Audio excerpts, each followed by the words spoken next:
सहना भवतु सहनौ भुनक्तु सह वीर्यं करवावहै तेजस्विनावधीतमस्तु मा विद्विषावहै।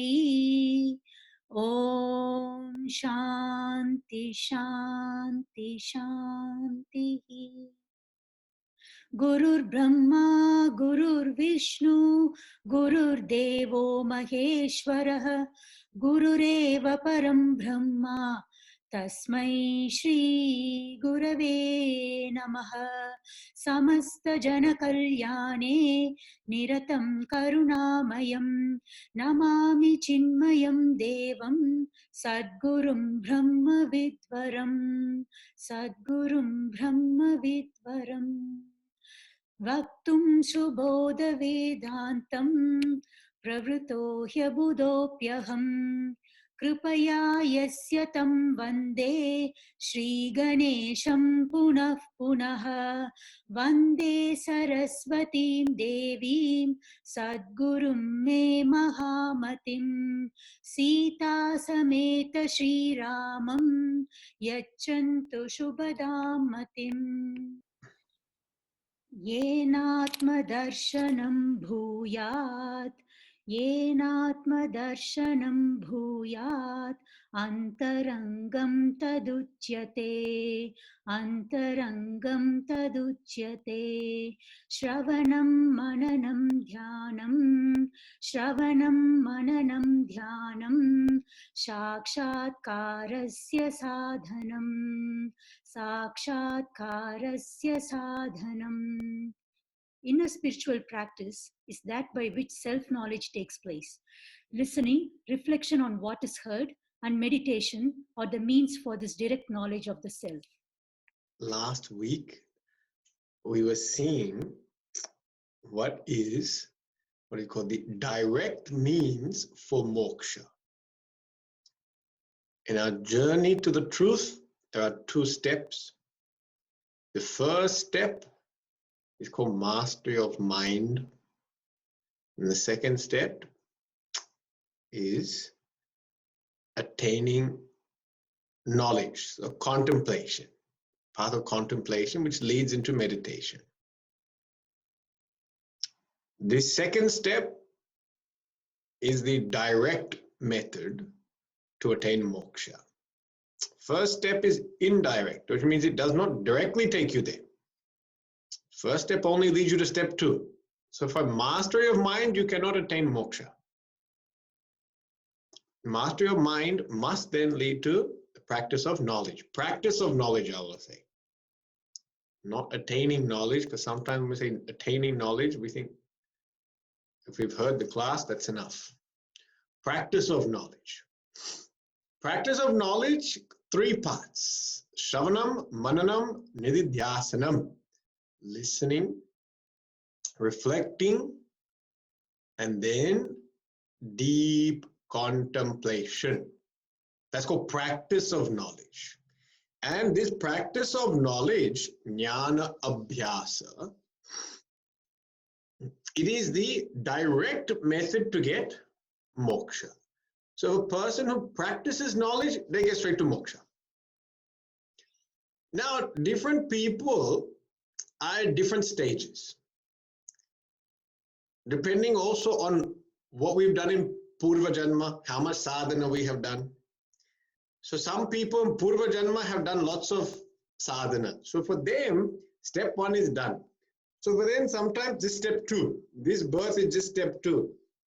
So in their life, they may only do practice of jnana abhyas. For others, they may have to do step 1. And some people are well advanced in step 1. Some people are just beginning step 1. So everyone is at a different stage. And that's why it's good to know the entire path so that you figure out what you need to do.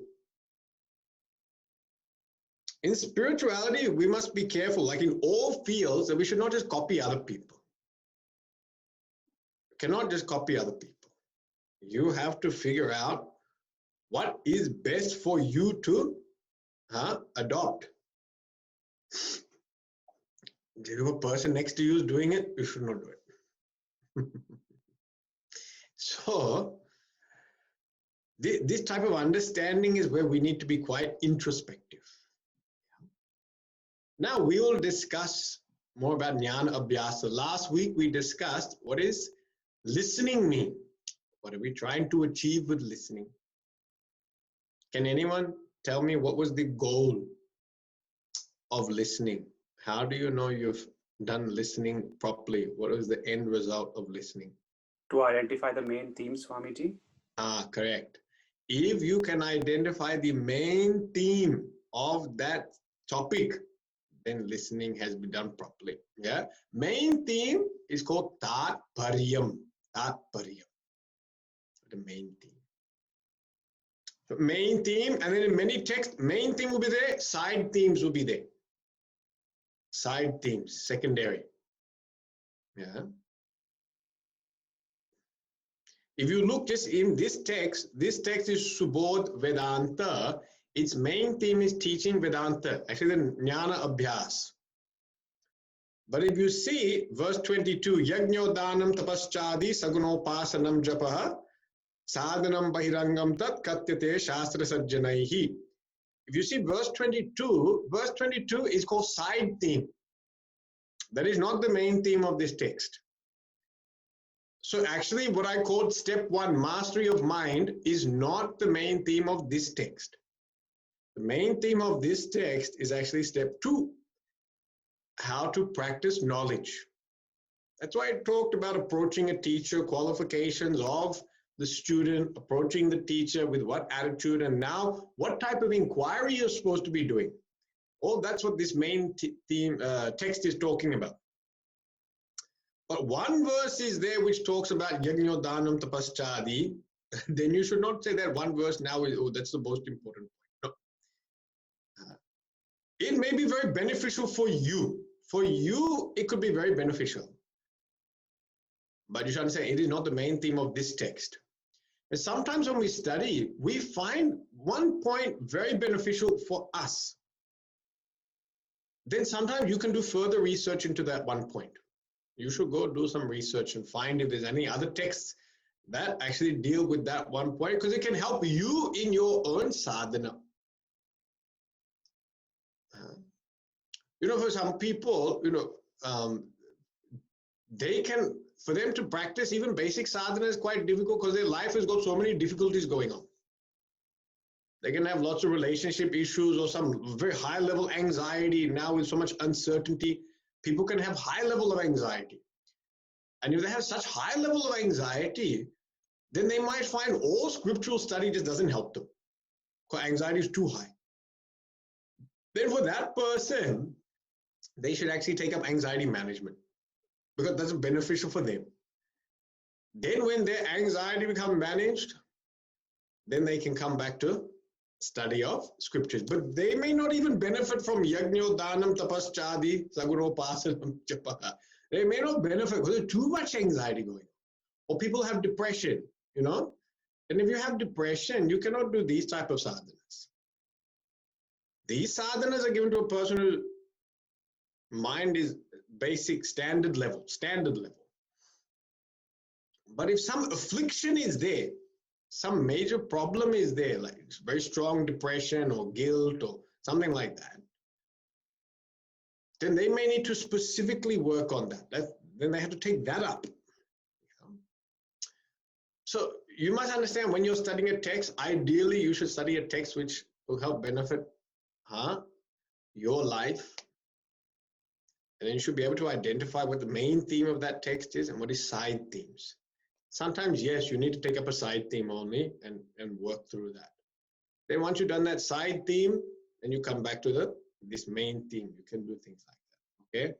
All this is the student should know how to progress their own sadhana. Yeah? Students should know that. Students should understand when it's time for them to now push ahead with their sadhana. Otherwise, become too complacent. We'll also just keep on doing the same thing all the time. Like, in a house, if someone cooks, the person cooking, they will start by cooking standard meal which they know. Yeah, and they're very good at it. Then after some time, what will happen? Somebody in that house will say, same food all the time. Come on. Oh, mom, you always make Indian food. Make some pasta. And then all of a sudden, you have to now upgrade your skills, isn't it? You have to now learn pasta and pizza and other things. Yeah. You cannot stay at the same level all the time. You have to keep on growing. All phases in life, we have to keep growing. If we don't grow, stagnation. Stagnation come obsolete, redundant. That's a standard. Anything in life is like this. Mm-hmm. Like even now, I don't understand a lot of things about computers, but if you don't get on to understanding computers, you also can't manage a whole lot of things in lockdown. I never knew how to use Zoom or any of these things. I didn't even know how to use Skype prior to this. I still actually don't know how to use Skype. But then lockdown came and they said, classes online. I had to figure all these things out. Have to update, have to learn these things. I just wanted to read a scripture, but now I have to read documents and scriptures about Zoom. So I'm reading scriptures on Zooms, and I have Zoom gurus. Zoom gurus, not Adhyatma Vidya gurus. Zoom guru you must have. Everyone should have a Zoom guru. You should have some sort of tech guru. Everyone must have that guru. Must do namaskar to that guru. Must give dakshina to that guru. Do offering to that guru. And then they turn your computer on, put password in, show you how to do things, how to log in. These people are very important. We have to keep learning. Yeah. Now, in spirituality, really the only method of learning and unfolding and progressing is that you have to know when you need to also move ahead. Yes, if you have a guru that you're very closely connected with you, sometimes they can advise you. If you have been having discussion on sadhana, many people don't discuss sadhana. So you have to have that type of discussion and relationship where you have been discussing what sadhana you have been doing. Then guru can guide you. But if you've never had this discussion, then also it's a bit new to the whole thing. So that's okay, that can happen. But really, we should become more intuitive about our own spiritual growth and understand when it's time to move on, to that next level. Shravanam is now done. Now the next one is Mananam. Mananam. Mananam means reflection. Reflection. And Mananam, I feel like this is a very important step, especially in our Chinmaya mission. In our Chinmaya mission, I find that people become quite exposed to Shravanam, listening. I think I'm professional listeners, actually, professional shrotas. Just listen to every and any satsang that is going on. Listen, But if you just get caught in listening and then you don't reflect, you'll find after some time, what happens? People get bored. They get bored. They say, Swamiji, teach something different. This Vedanta, we've been here for 10 years, Swamiji. Anything else you have up your sleeve? Swamiji checks his sleeve. Anything else? No, actually, all I'm teaching is Vedanta only. I have not been studying anything else but Vedanta. Swamiji, come up with something different, So what the gurus do, which is to fool everyone, I'm going to tell you a secret what the gurus do. They take the same Vedantic knowledge and repackage it into a different form. And then they teach it. And then everyone goes, this is a good text. And gurus are sitting there going, it's the same thing. Same thing we taught last year, same thing we're teaching this year. Same thing Gurudev taught, same thing we are teaching. Same things Veda Vyasa taught, same thing. But new package is given. Book has a different color, give a different name. Gurus have to do all this, because we become professional listeners only. We don't go to Mananam. But this has always been the case. It's not entirely the fault of the student. Our mind is such, it wants variety the whole time. Something different. See, even if you watch TV, people who know, some people are expert in Bollywood movies, they know all the Bollywood movies. the storyline is the same for so many of the movies, but they keep watching the same thing with different actors. You know, different actors come every 10 years. The storyline is exactly the same thing only going on. Or romantic comedy, same storyline.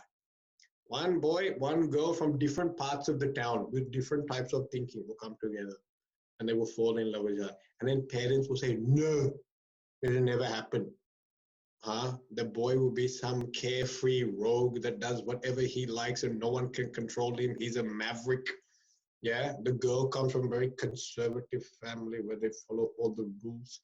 And this carefree rogue will come and meet the girl. She gets fascinated, he gets fascinated. You know the rest. Yeah, I don't need to tell the rest of the story. And somehow in the end, they all get together and everyone is happy. Somehow that father-in-law becomes very happy. I don't know how that happened, because in real life, I don't think it happens so quickly. But by the time the wedding comes, the father-in-law is very happy and accepting of that son and has no issues with him. And then they're very smart because they end the movie there. They never say 10 years later, because they say 10 years later, a lot of problems will come up. There'll be financial issues, cultural issues, this issue, that. Okay, stop, finish. That's why movies always end with the wedding. Done. People eating laddus, lots of flowers coming down. This is the main. Don't keep it going on. No.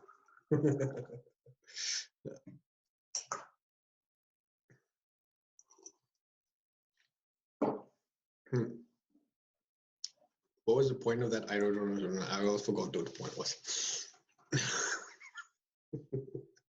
Now let us get back to Mananam.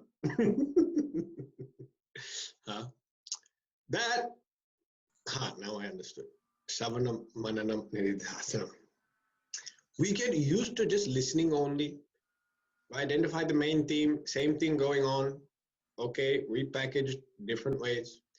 The reason why, if we find we are getting bored with any topic, it is because we have not moved to the next aspect called Mananam. Yeah, if you find you're getting bored with something, it's because you haven't gone to Mananam. Mananam is where a lot of interesting things start happening. Okay, so in Mananam, what are we doing now? The purpose of Mananam is that you have heard and identified the main theme. You have identified the main theme of that scripture or a text. Now you have to personally wrestle with those main themes. With that main theme, you have to find out, do you inherently agree with it? Do you agree with it? Yeah. Now there's two types of agreements. Some people agree because teacher has said. This is not Mananam. You cannot just agree with it because teacher has said. No. In Mananam, you have to use your own intelligence. Swasya yuktya. We saw that last night in Vivek Chudamani. Swasya yuktya. One's own intelligence must be applied to the words of the teacher. This is why Vedanta and Hinduism does not accept blind belief. We do not accept it. Student must think, must come to think. So teacher may be saying Jiva is Brahman. Teacher may be saying you are infinite. But that doesn't mean you agree with it. Now what's happening when a message is given? Now this happens to everyone in any situation. When a message is given, our conscious mind processes in one way. Our subconscious mind has already got existing opinions about it. It's already got an existing opinion. Yeah. Anything about anything, it is there. Conscious mind has got an opinion, and then subconscious mind has got a different opinion. So this is what we have to align. Conscious mind and subconscious have to be aligned. So when we say you are infinite, now because it's being said, it might be being said in a mood of inspiration. It might be being said by someone that you love and revere. Yeah. So because this message is coming from someone you love and revere, and it's coming in a mood of inspiration, your conscious mind gets very excited about it. I like this idea, right? It's inspiring. And the person delivering it is someone I like very much.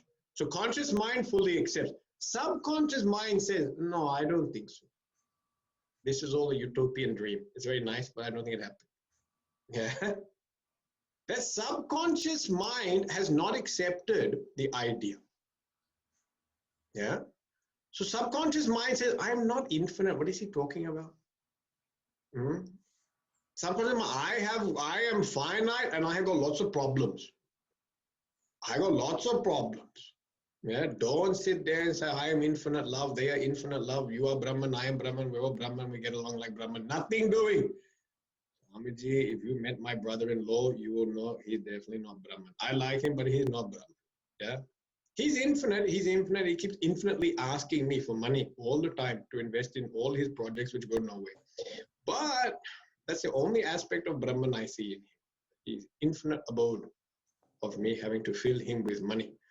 So that's what we find that there's a lot of things. That's why at the end of class, people say, oh, Swamiji, these ideas are good, but in the real world, they don't work, Swamiji. You know, people have this statement in the real world. That's because subconsciously you don't agree with the message. This is where you take up Mananam now. So in Mananam, we are now going to take the idea and we're to find, do I agree with it? This is for yourself to deal with. Do I agree with this? Yeah. So we have said, like even in this, we say the cause. I tell you one big statement is difficult for people to accept. The cause of all our sorrows is our own mind. This is a Vedantic statement. Mana eva manushyanam karanam bandha mokshayoho. You are the cause of your sorrows. You are the cause of your happiness. I mean, your mind. Mana eva, your mind alone. Alone, it says. Yeah. Now, this statement itself is very hard to digest. Because if you accept this statement, then what does it mean?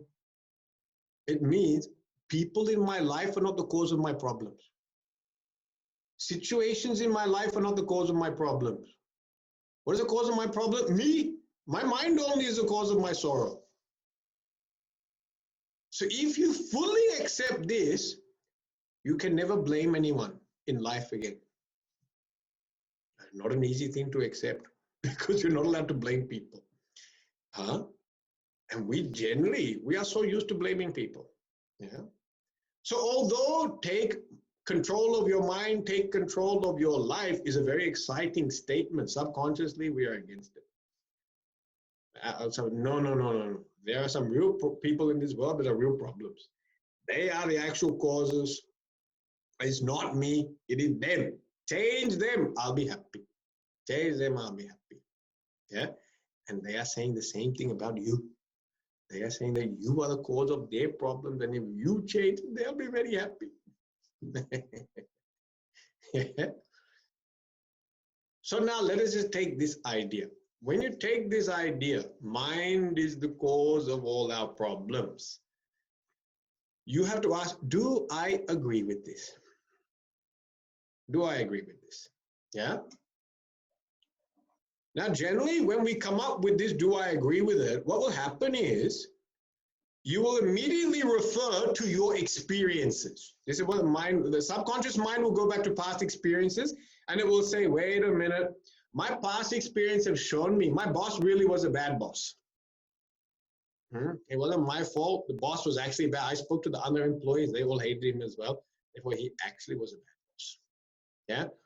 My mother-in-law, very strict lady. She was too difficult to deal with. Very difficult. My husband, very stubborn man. Yeah, very stubborn man. This is what our subconscious is saying based on past experience. We have to now look beyond just mere experience. Or we have to take those experiences and we have to now put them under the microscope of this knowledge. Yeah? So now take this new concept, my mind is the cause of problems. And now take your past experiences and run it through and look at it through this. You know, in a microscope, when you look at a microscope, it has different lens. Or when you go get your eyes checked, you know, when you go get your eyes checked, they put the chart there and they put different lens and they keep flicking it. And so many choices they give you that become a bit, do you like one or two? And they both look exactly the same. So sometimes I just answer whatever is most convenient. Two. One or two? One. You can't keep saying two all the time. So every now and then you just throw one in. Actually, I don't know. I don't know which one. They all look the same to me. Find me a pair of glasses, come out, you wear them. As long as you don't walk into the wall, it's okay. This is enough. I don't need to have X-ray vision like Superman, you know. Just as long as I can walk and navigate my house, this is enough. 1, 2, 1, 2, 1. What 1, 2? Anyway, side issue. It's not the main theme here. Now, same way, you have these lenses and you have something in front of you. The thing in front of you is your experience of life. That's the chart. And some things are painful, so you don't want to look at them. So they look very hazy. You look at them through your own vision. Currently, my eyes are defective. So when I look at that chart, I can't see certain things. There are things that I've blocked out in my life. Why? Too painful or just forgot about. Yeah. So my current lens is my eyes. They're not working properly. So therefore, new lens is put in front. When the new lens is put in front, I see things clearly. I see them as they are. This is what you're supposed to do with knowledge. Take your past experience, it's the chart. Your current perception is faulty. And now put the lens of knowledge in front. What the Shastra has said, the Shastra has made statements, you put that in front. That's your new lens. And through this lens, now review your experiences. Through this lens, come to review. So now they have said, oh, mind is the cause of my sorrow. Actually, sorrow is the word, not problem so much, but sorrow. Yeah. So now if I go back to my past experience, I fought with my, mother-in-law or mother or whoever it was, parent. I fought with them, very difficult relationship. Now look at it through this lens and say, what type of mind did you have? Yeah, because we said mind is the cause. So what was your beliefs, expectations in that relationship? And you might find that you had very skewed expectations, that you wanted so much praise and affection, that you constantly, or were rebelling because you wanted attention, that you were angry and you never expressed it. You felt suppressed, because you never spoke up, or that when you gave opinions, no one listened. All this now, you just track back to your mind and say, what was your state of mind? And you'll find that many times you may have had a very disturbed state of mind. You could have been disturbed because you were insecure in the relationship. And because you were insecure in the relationship, then therefore this type of behavior came out, a bit more aggressive. When people are insecure, they become some people become very aggressive. That aggression is kind of subconscious. It's a very subtle thing. Some people become very demanding, when they feel insecure. Some people just withdraw when they feel insecure. They just go away from the relationship, avoid. And some people just endure. They just don't know what to say. Psychologically, in our primal area of our brain, amygdala, there are 3 responses. So, fight, flight, freeze. These are the 3. So some people, their habit is to fight. Whenever anything is said, they fight. They like to fight with people. Prove that they are right. Take control of situation, put other people out. Some people flight, they just avoid. I'm sick, finish, gone. They just withdraw. And some people freeze. They remain in the relationship, but they don't say anything. All of us have got one of these programmed into our subconscious mind. We have all three, but each one of us has got preference for one. This then affects how we operate. So if you are a freeze person is a person who, no matter what is said, they won't oppose it because they don't want to get into a fight. They're conflict averse. A freeze person is one who also won't leave the situation. They'll remain there. They'll remain in the situation, but they won't speak up in the situation. And a person who's got the habit of freezing, this person will feel in their life that they are dominated. They'll always feel dominated in their life because they're very scared of speaking up, but they also don't leave the relationship. So their view of life is that life has got a lot of tyrants that keep telling me what to do. It can be in family, it can be at work, it can be anywhere. They'll find them. This will be the view because in their mind is operating according to freeze. People who operate according to fight, they will fight with a lot of people actually. So for everyone, for them, it's someone they have to conquer and defeat. They're constantly looking for someone to conquer, fight with. So even when things are generally happy, they start picking a fight with someone, you know. Sometimes they go to that child and say, what are you doing? Huh? No, don't do it that way. Do it. The child, I have been doing this for so long. You don't interfere with what I'm doing now. Yeah. Because now, you know, children have been studying for 10 years their own way. Now parents can see it all because they're studying at home. Now previously they were studying in school. You couldn't see what they were doing. Now that they're studying at home, you can see it. So what happens? So some people, they will start picking a fight with the child now. And they say, why are you doing it this way? Don't do it like this. You should do it like that. I told you don't do it like that. I told you to do it like this. They say, I've been doing this for 10 years. Don't interfere with me now. Leave me alone. Huh? I know what I'm doing. You go away. But the other person likes to pick a fight. Sometimes that fight response is there. And some are flight. They just avoid everything. Too much of a hassle. I'm leaving. But they just leave. Now, if we take our experiences, past experiences, and you run them through this type of microscope, was it really the outside world that was the problem, or was I also contributing to it? You might realize, actually, you are also an active contributor. That actually my mindset actually was contributing to the other person's behavior. In fact, that person was reacting to my behavior, to my mind. And that's why you find people that don't speak, the freezers. They're freezers not because they're cool, they're freezers because they freeze, okay? So the freezers, they will frustrate other people because they say, what do you want to do? I don't know. Where do you want to go? I don't know. What? You ask their opinion, no opinion whatsoever. So then what happens to the other person? They become more domineering, isn't it? Because they're like, you have no opinion to give. So therefore, I'll just tell you what to do.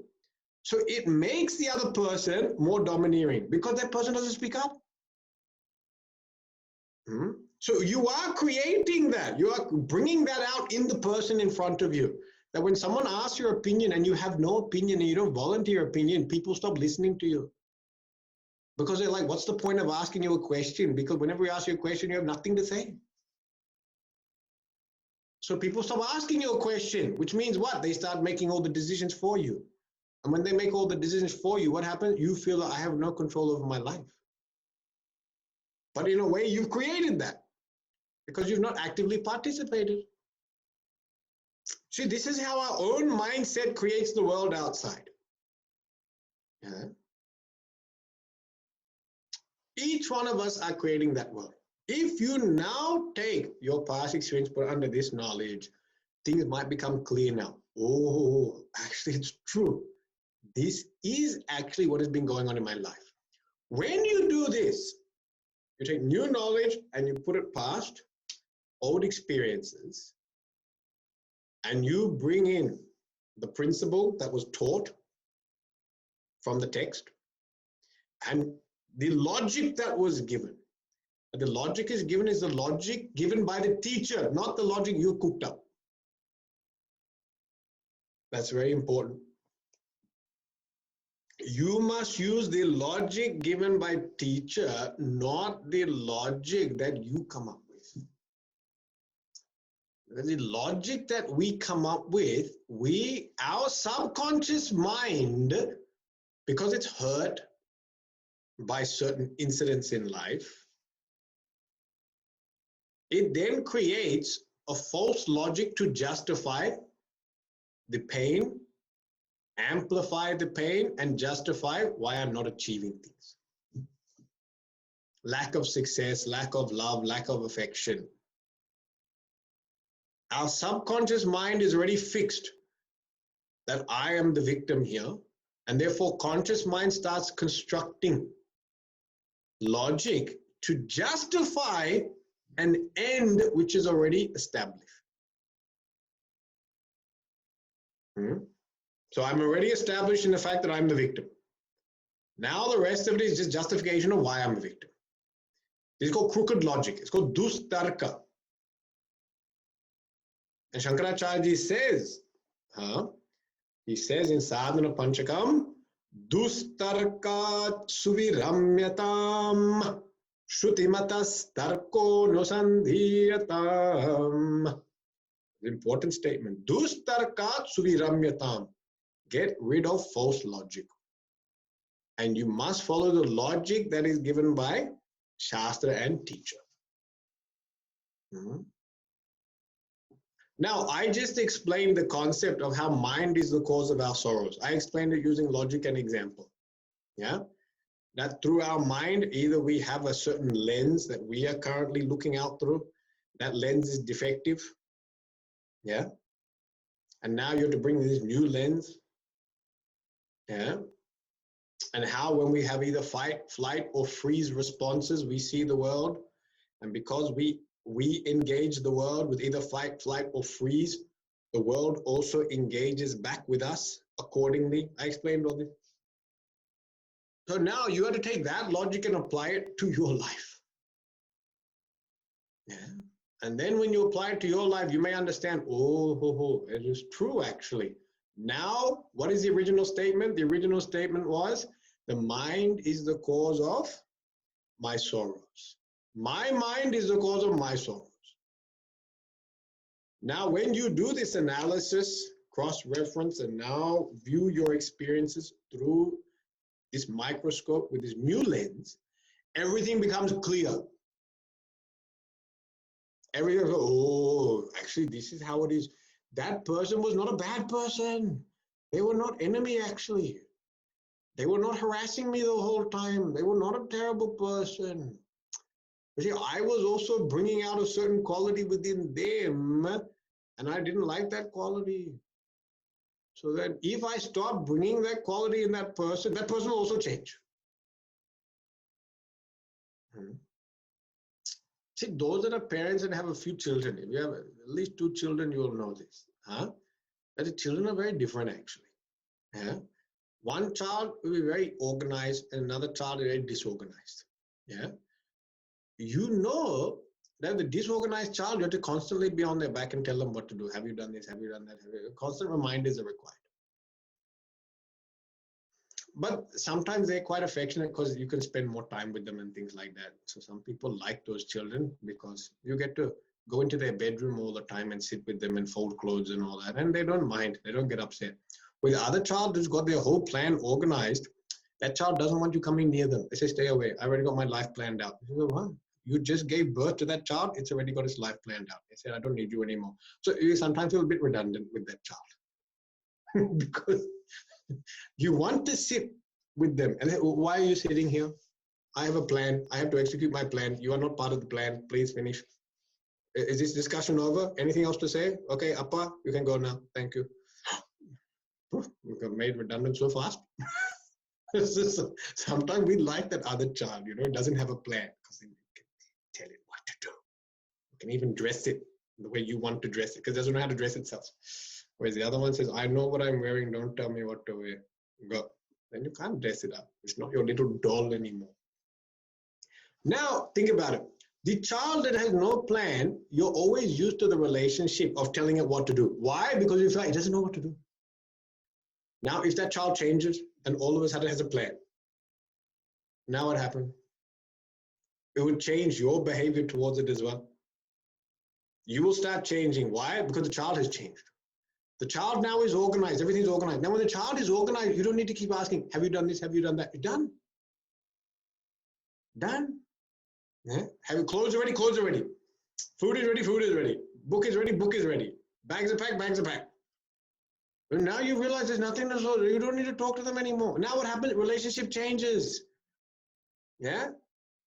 Why does the relationship change? Because the child has changed. The child's mindset has changed, and therefore your response to that child also now changes. This is exactly how the world works.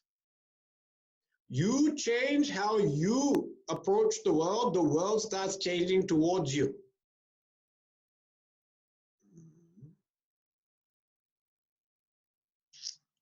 This is the main theme, one of the main themes of the Shastra. But we have to digest this. Yeah, we have to digest this. So now if you take this new learning and you run your experiences through it, many times you will find it all makes sense. It is true. This is how things work.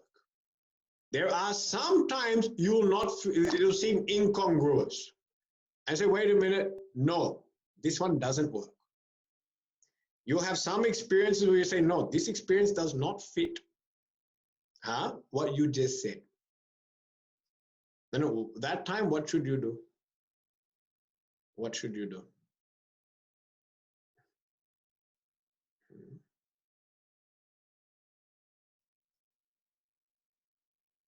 I'm asking a question, you can answer. What should you Go back to the Guru. You might go back to Guru, and you should ask a question that is specific to that. Don't just go back to Guru. Otherwise, Guru's like, why are you here again? Okay? Just go back to Guru and ask specific Guru, like, why are you here now? It's COVID lockdown. What are you doing outside ashram? So, Abhiji, you only ask something.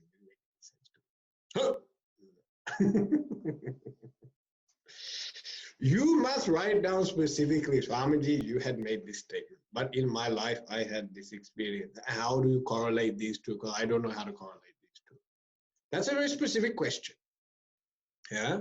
Such specific questions are called samshaya. They go samshaya. They go doubts. They're specific in nature. These are different to vague notions. Vague notions where things don't seem to quite make sense. That is called mugdakara. Mugdakara is called vague doubt. You know, vague kind of, doesn't feel right. You know, some people say it doesn't feel right. This is very vague. They cannot express themselves clearly because they have not done enough thinking. When you do enough thinking, then your mugdakara, vague notion, should become at least a specific doubt. This is exactly what I have a doubt about. With that, you should take that to the teacher. With such a specific question, when you take it to the teacher will give a specific answer. And with that specific answer, that samshaya will be gone. Doubt will be gone. But when you go with vague notions and ask questions, you end up getting general response. And such general response doesn't necessarily help the student.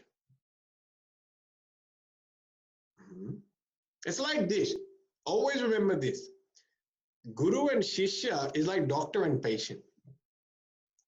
If you go to the doctor and he says, what are your symptoms? I don't know. Just don't feel good. Just feeling a bit icky and pooky. You know, okay, what is icky pooky? I don't know, but just icky. Just not feeling myself. Oh, you're not feeling yourself? Who do you feel like? Well, I don't know. someone else, I feel like a superstar, movie star. No, I just don't feel, I don't know who I feel like. Some people, then doctor has to ask, okay, do you have pain? Yeah. Where is the pain? Everywhere. Everywhere. The pain is so everywhere. Physical pain, emotional pain. Combination. Some is physical, some is emotional. This is a tough one. Constant or intermittent. Sometimes it's there, sometimes it's not there. Oh, this is making it very difficult for the doctor to do anything. The doctor finally just says, okay, I have special medicine for you, because he's now bluffing you. So he takes special medicine, which is really just 2 sugar tablets. He puts them in a bottle. He gets the receptionist to write your name on it. It's called prescription. If he's a businessman, then he'll charge you $40 for the sugar tablets, and then tell you to take it 2 times a day, and you'll be fine. And then you'll do that. Nothing may happen, right? But he can't treat you. You know why? You have not come with any proper symptoms. You have to come with specific symptoms. Then if you say, I am having intermittent pain in this shoulder, and it happens when I am using this arm, and especially if I use arm to go up here, it hurts. Okay, now I know. Up here, yes. If you go to the side, no pain. If you go to the back, no pain. But up to the top, pain. When you're resting, no pain. When you're using, pain. All this comes very specific. Sharp pain, dull ache, sharp pain. Oh. Now you give all these specific symptoms, you get very specific treatment. You get a diagnosis as well. Diagnosis and specific treatment. Done, finished. With that, you get effective treatment. But when everything is very vague, then you get sugar tablets. Panadol, crushed Panadol. Give that to you. And then charge the man $40 for Panadol, which you get for 70 cents. Yeah? But what to do? You got to make him feel special. So, same way, when we approach teacher after the satsang, we should have specific questions. You must take the knowledge that you have heard from the teacher, having identified main theme, Shravanam. Now take that and run it through your life experience. Yeah? As you run it through your life experiences, some will agree and some will not agree. The ones that don't agree, now take that to the teacher. So in Mananam, there can be some vada dialogue, question and answer, prashnottaram. In Shravanam, it's a pure satsang. Teacher just talks, but student listens. But in Mananam, prashnottaram, question answer. But the student should have thought, should do some critical thinking. Taponji Maharaj, he's Swami Taponji Maharaj, with our Gurudev's guru, Swami Chinmayananda's guru. He only taught most advanced seekers only. He said, that'd be very advanced seekers. I want people to teach them. And apparently his condition was, a student can ask a question but can never ask the same question twice. If they ask the same question twice, you have to leave. Your Zoom code is taken away from you and you cannot attend that class anymore. There was no Zoom code in those days, but you were asked to leave. That means that student has to do lots of thinking before just vomiting out questions. This thinking is called mananam. Okay? Now I've explained a bit about it. Now I'll just give some specific techniques as well on that. So specifically, how do you handle mananam? Here are the things that you do in mananam. So in mananam, clearly hear the statement as per teacher or text. When you do that, are there any words in that statement that don't make any sense to you? I gave examples. Give up the fruits of actions. This is from Shastra. Now, you may not understand what that means. What does fruit mean? So you have to do further research. What does he mean by the word fruit? Now, you can ask the teacher that question if you don't know, but it may have already been explained. So sometimes best to ask another student. Fruit doesn't mean actual fruit. He's not talking about watermelon, cantaloupe. He's talking about result of action. Now, again, result of action, what does he mean? Oh, anxiety for results. Any words you don't understand, you must try to clearly define it. When you've done that, write it down in your own words. Yeah? So teacher has given, you should write down as per the teacher. Then you should also know how to rewrite that in your own words. So if you are asked to explain it, you should be able to explain it without using or regurgitating the teacher's words. Some people are good at memorizing things, but I found they don't understand it. We had this in our course. There were some students, we all had to give talks. Every evening, someone had to give a talk, and our teacher would select 2 verses or 1 verse on a text, and every evening, someone would be picked at random to give a talk. So you had to prepare every evening. And you will find different types of presentations. And there were some that they had memorized the text and memorized exactly what the teacher had said in class. And it was very impressive because you thought, wow, they're so good. But actually what I realized is they didn't understand the concept at all. They didn't understand the concept. They just memorized what the teacher said and then regurgitated that. But if asked to do it in their own words, they couldn't do it. That's why when anyone asked them questions, they didn't know how to answer those questions.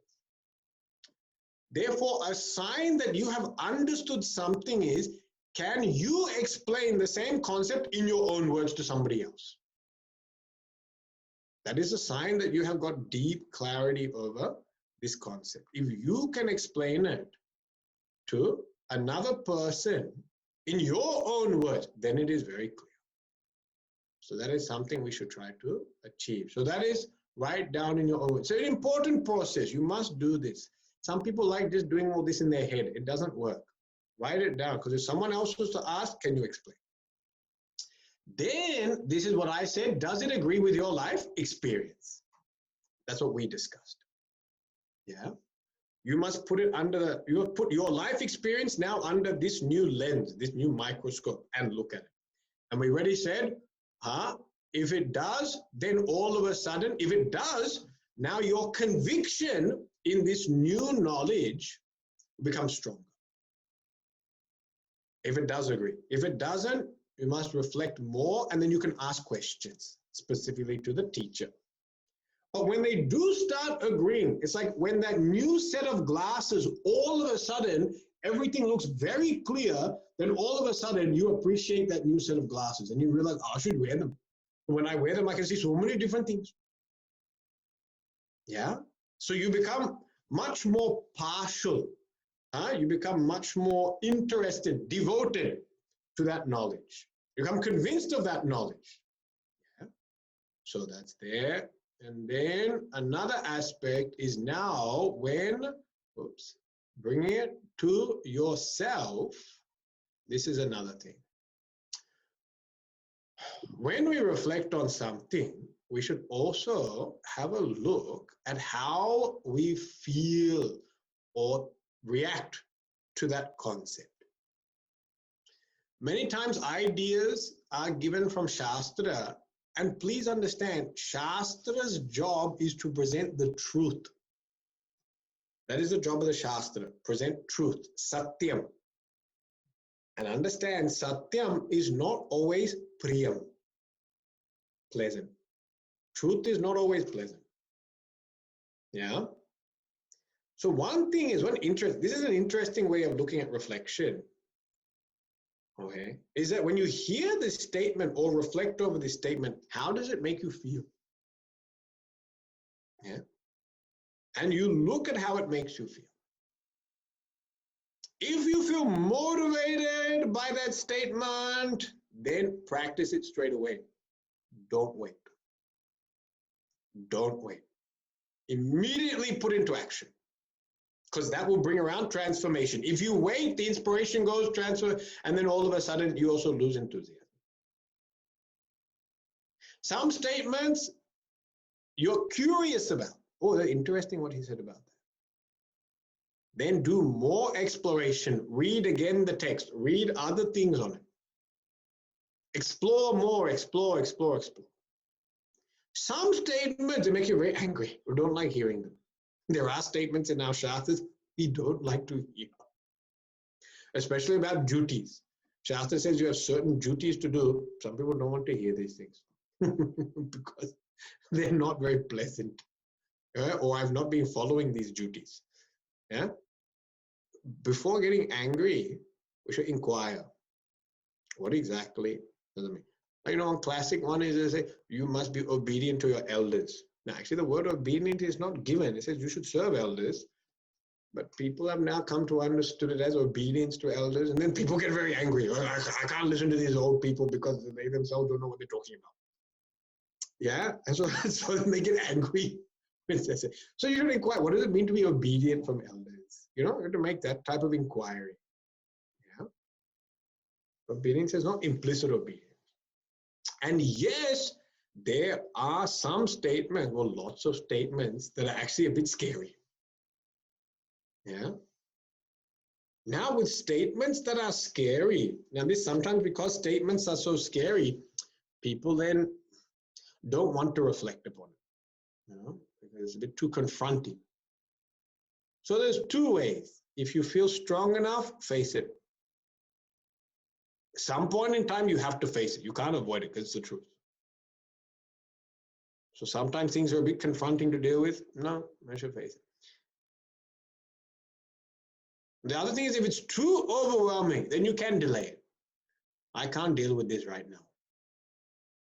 You can delay it, but do not justify it. You have to accept that this concept or this statement is a bit too confronting. I'm not comfortable with it. Don't try to justify it by saying it is wrong. Don't try to disprove the Shastra. You have to accept that it's a bit too confronting for you now. So I can't deal with this now. That is okay, because then you can take up the appropriate means for you to become strong enough to deal with it. Yeah. So if it's too confronting, just internally you have to accept this is too confronting. I can't deal with this. But then you should look at what means will make you strong enough for you to eventually deal with it. If you spend your time in any of these reactions, you get angry, you get scared, any of these negative reactions, if you start justifying the opposite, you start justifying anger, start justifying fear, you will eventually have to give up the knowledge from the Shastra. Because knowledge in Shastra is making you angry. Knowledge in Shastra is making you scared. If you justify the fear and anger, you'll end up having to give up Shastra. That's when the idea from the Shastra will never get into the subconscious. Yeah? It will remain in the conscious and it will become a topic you don't like hearing about. It's something I don't like hearing about this. Don't talk on this topic. Controversial. We say it's controversial. I say it's not a controversial topic. There are no controversial topics in the Shastra. Shastra is very clear and very consistent. People are just not comfortable hearing things from the Shastra. But there's actually no controversies in the Shastra. It is only our inability to accept statements in the Shastra that we now call them controversies. But actually there is no controversy. It's very clear. Yeah. So we should accept this idea makes me uncomfortable. And then if you have strength, face it. If you have that strength, fortune favors the brave. At some point in time, you will have to face it. Know that. You can't escape it. It may not be in this birth, but next birth you'll have to deal with it. So that's the way. So this is how you can do mananam. Okay? And mananam is something that we now need to practice more. As we practice more mananam, you will find that when you hear the same statement from the Shastra, that even having heard the same statement, you will find it gives you much more insight. Insight. Insight means understanding about yourself. And that's why you can study the same scripture 100 times. You can study the same verse 100 times and you never get bored. Because every time you study it, new insights are coming out about yourself. New insights are coming out about life, about the world, about Ishvara. Jiva, Jagat, Ishvara. Oh, this is becoming clear. And that's why as we become more advanced, we don't need such a variety of scriptures to entertain us. Actually, same scripture, same verse, just keep on going deeper and deeper and deeper and deeper. One man had gone to our Swami Chinmayananda Gurudev and he said, Gurudev, I have gone through the Gita 350 times. He said this. I've gone through the Gita 350 times. Gurudev said, you may have gone through the Gita, but the question is, has the Gita gone through you? Gurudev was very quick-wit. He knew how to turn it back on the person. He said, has it gone through you? That's the most important thing. That it should go through us and become part of us. It should become assimilated into us. So this is how we do Mananam. This is the main message I want to share today. So, you should take, now this text is there. You should take a verse from this text, what we have studied, and you should do Mananam on it. I've given so many different things, Vairagya, Viveka, Shama, Dhamma, all these different things. So many concepts are there. You should now reflect upon them. If you don't know, reflect upon what I said today, the statement. Your mind alone is the cause of your sorrows. Your mind alone is the cause of your happiness. That you can reflect on. There's the second verse from Kaivalya Upanishad. Oh, no, Amrita Bindu Upanishad, sorry. I was getting excited because Swamiji is teaching Kaivalya Upanishad. It's from Amrita Bindu Upanishad, second verse. And the last aspect of this practice of knowledge, Shravanam, Mananam, we cover, is Dhyanam. It's called Nididhyasanam. But I'm so lucky I don't need to teach it. You know why? Swamiji is going to be teaching it. So I'm off the hook. So Pujya Swamiji is taking up talks on Kaivalya Upanishad, all about meditation. All your questions, everyone got a question, meditate, how to meditate, when do you meditate? Somebody recently asked me, should I meditate at 3 o'clock in the morning? I said, if you've got nothing else to do at that time, yes, please do meditate. But most sane people are sleeping, but you can meditate if you want at 3 a.m. in the morning. When to meditate, how to meditate, how should I sit? Because I want to look like a professional yogi. Okay, so even techniques on how to look like professional yogi. Should I get Rudraksha Mala, put it around the neck, put it on the hands? Should I go Bhasma or should I go Nama? Which one do I go? No, I will leave all this for Swamiji to answer. I'm off the hook. But now what that means is you have to sign up to Swamiji's course. So that course is starting tomorrow. Tomorrow at 2 o'clock, Swamiji will start that. And then that is guided meditation. So 3 aspects are there. One is the talk, guided meditation, and question and answer. Oh, you know what? You're getting Shravana, Manana, and Nididhyasana in the one session. Look at that. Swamiji has already timed everything for this talk as well. Perfectly done. Yeah. So I've explained the concept, but now you can actually get to enjoy Shravana, Manana, in 1 hour, 2 to 3 o'clock. Okay. So please do register. Even today, people registering. I got a phone call this morning, people registering. So please do register that 20-week course that will go on every Sunday. I think it's a very good idea for people to take up because I know some people are listening to all these satsangs and all that, but you should start looking at that more advanced level of practicing this knowledge, not just listening to this knowledge. So I think everyone, it's most appropriate. Swamiji is amazing at delivering this in a very friendly manner to people of all different backgrounds in terms of spiritual development. And so please, I implore you to get on that.